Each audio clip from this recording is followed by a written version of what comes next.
晚上6点多，在吉林长春高新区电台街和光谷大街的交汇处发生了一起车祸，一辆大货车撞倒了一对情侣，女孩是当场死亡，男孩受轻伤。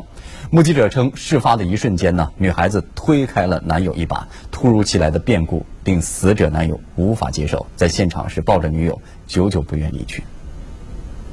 这里是湖光路和电台街的交汇处。大概晚上6点半左右一辆正在行驶的翻斗车撞上了2名行人之后，发生了侧翻。现在我们在现场得知，一名女子已经当场身亡。翻斗车的前风挡玻璃完全碎裂，车头下还有点滴血迹。现场有一名年轻男子情绪非常激动，他就是当时事故中的伤者，而死者就是他的女朋友。做了，这男孩都做了，但是不行，实在是一点抢救余地都没有了。120人员到这一瞅，一点余地都没有。女孩主要伤在哪儿了？整个下肢全压碎了。